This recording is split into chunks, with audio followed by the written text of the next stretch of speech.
PM versus vendor. Team play for success. I'm Gabriela and I have been a certified bilingual translator English to French and Romanian since 2010. I consider myself a beyond words vendor and I love being close to my PMs. I'm Lucía Gutiérrez, a localization project manager with almost 10 years of experience. I have worked in many different LSPs with many different hats, but always focusing on project management, as it is the job I enjoy the most. Hello everyone. Hello Lucia. We are back with another episode. Hi Gabriela. Hello everyone. Yeah, today's episode I think it's gonna be a good one. What do you say? Yes, it will be about a very important topic, and I'm super excited to see things from your perspective because I have thousands of questions. So I'm really looking forward to this episode. Yeah, I think this is one episode that's why we started this podcast. No, we are gonna talk about how to strengthen relationships and how to build trust. Yeah. So I think from the PM point of view, the first thing that builds trust is when a vendor delivers with no further drama, when they deliver on time, when they do what they are asked to do in a good way and in good shape. Yeah, exactly.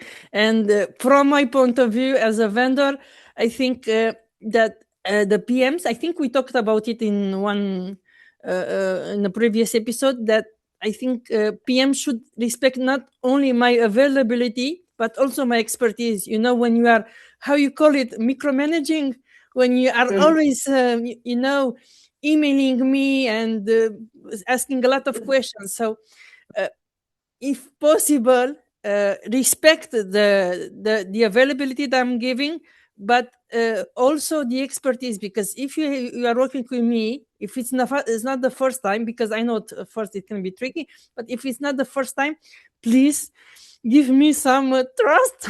I think it's important. I don't know. I know, and I think PMs, we should apologize from time to time for doing this, because it's something that it's true, we do it, but also because we feel insecure. So I'm not trying to justify, I'm just trying to explain why this happens. And I know it's not good. We shouldn't be doing it. So I sincerely apologize for that. But yeah, when you receive one file from one translator and you see that they haven't respected the instructions, for example, your first instinct is to go to the other translators, write an email and say, please do this, and that. Why? Because I've already received one translation that hasn't done that. So yeah, sorry, but sometimes we feel we need to do it, no?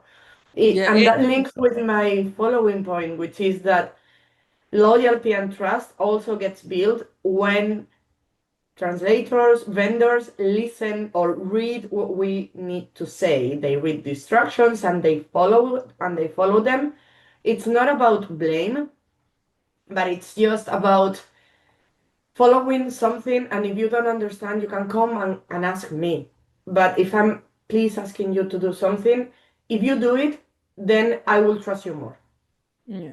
No, I wanted to say something regarding the fact that you send emails, etc. It's okay. I understand it now after almost 15 years in the industry.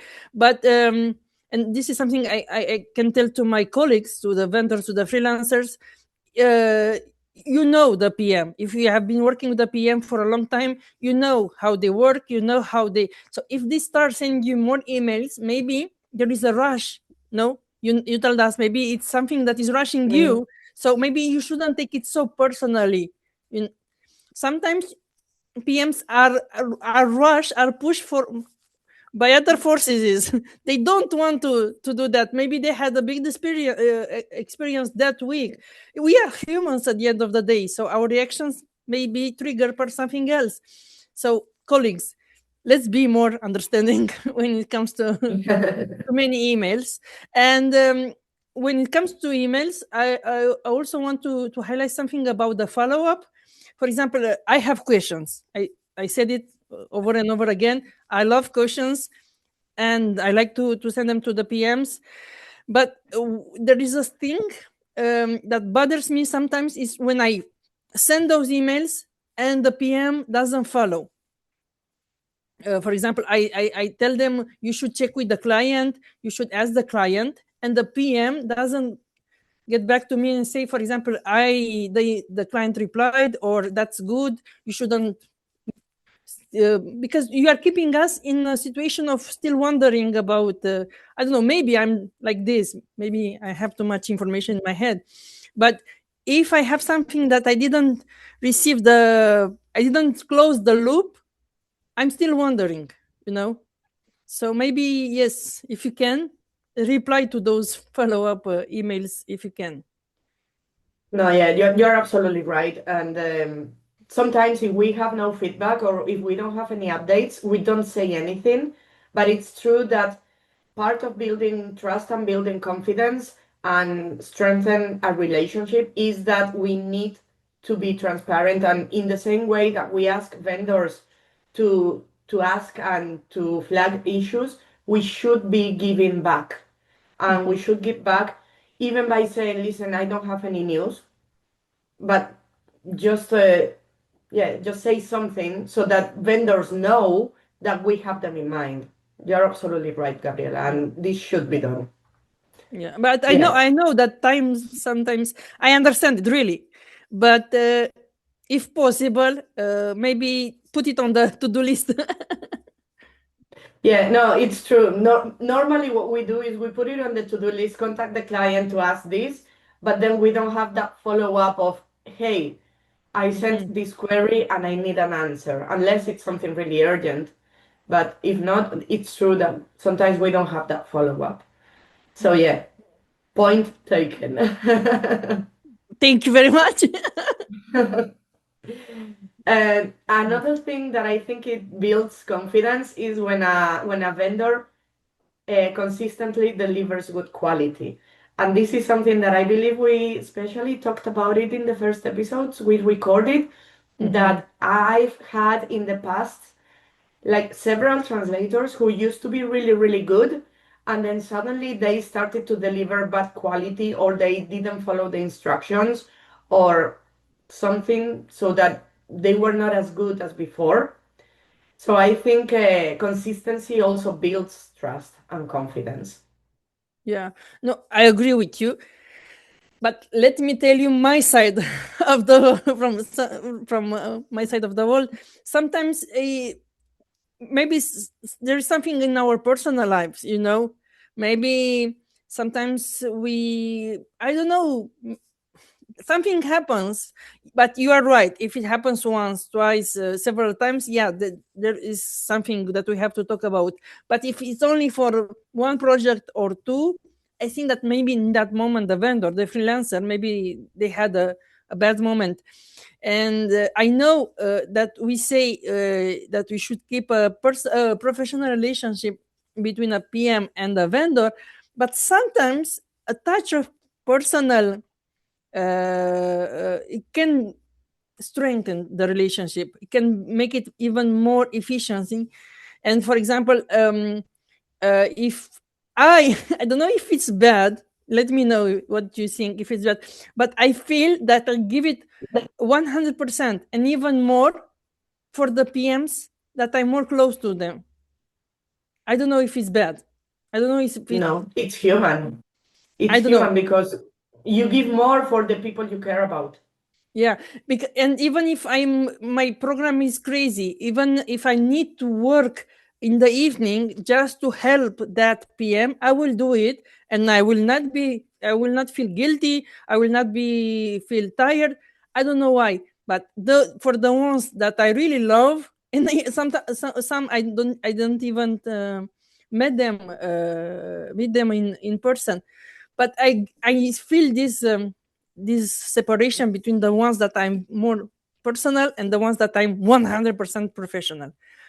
I don't know. That's my feeling.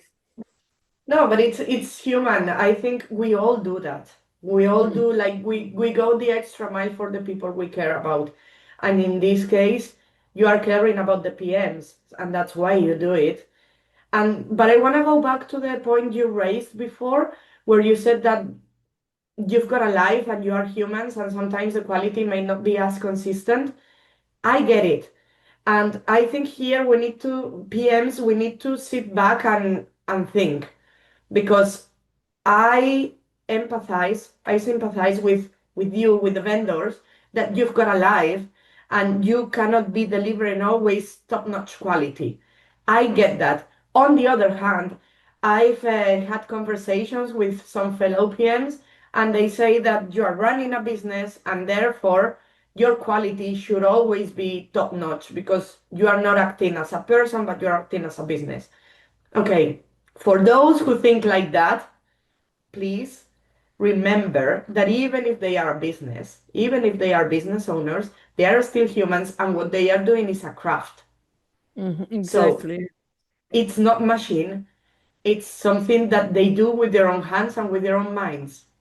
So quality cannot always be top notch. However, if you receive some feedback saying, listen, this is not the quality I expected, uh, try to think and try to explain to the PM that maybe you had a bad day, or maybe you were stressed out because, I don't know, your dog is in hospital, or whatever, whatever, because many things can happen.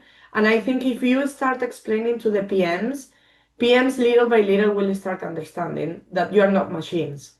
So I think that also has to be a little bit of the PMs trying to be more empathetic, and also the vendors trying to show more that what they are doing is a craft and it should be treated as such.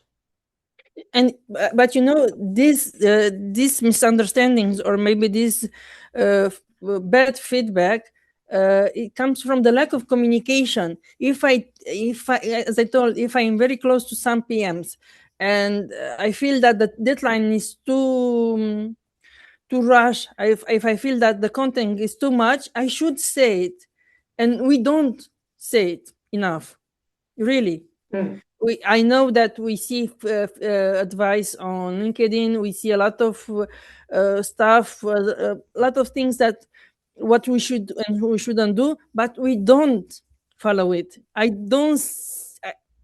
really don't see a lot of freelancers or vendors writing to their PMs and say, "Hey, you know, the deadline is crazy. Hey, you know, the content is not actually for translation; it's for transcreation. Hey, this is not really good for MTPE." So I think we should improve the communication, and it will also help to to help the PMs to do a less of micromanaging, I think.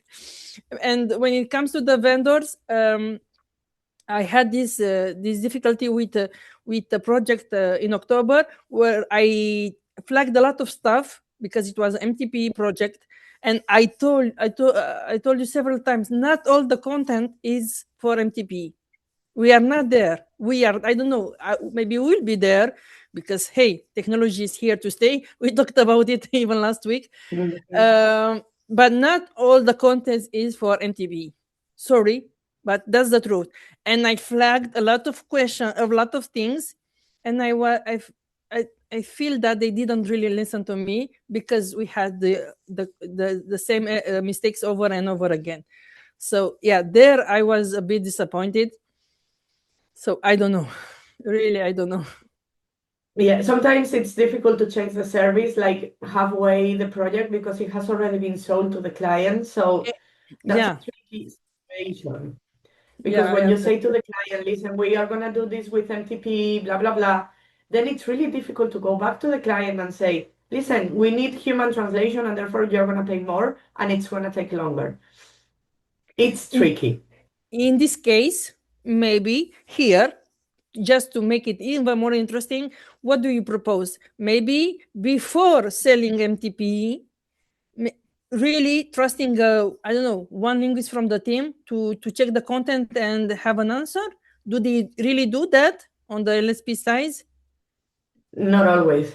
Not always, because sometimes it's the sales team, the ones who are in charge of selling everything. And sometimes they talk to production if they have any doubts about the project. But if they don't have any doubts, and if they think they know everything, they will sell it. And that's when problems arise. And let me finish with a question. Are the people on the sales teams linguists? No, most of the time, no. So you see, I think you understand what I'm trying to say. Yes, but I think that deserves another episode, because salespeople in the for sure. localization industry, first of all, they are really difficult to find. And Why? second of all, You have to tell us more in another episode, really. yes. And second of all, most of the time they don't come from the localization industry. I think this is a subject worth exploring, because sometimes these problems may come from that team. So most of the times. So yeah, let's leave that for another episode. Thank you for all the insights, Lucia, and let's catch up for another episode. And if you have comments, guys, you know what to do. Yeah, just leave them, and till the next one. Thank you. Bye-bye. Thank you. Bye. What you've heard are just our personal opinions. We by no means intend to impose our personal views on anyone. Feel free to disagree, throw tomatoes at us, or just drop a comment to let us know. Thank you!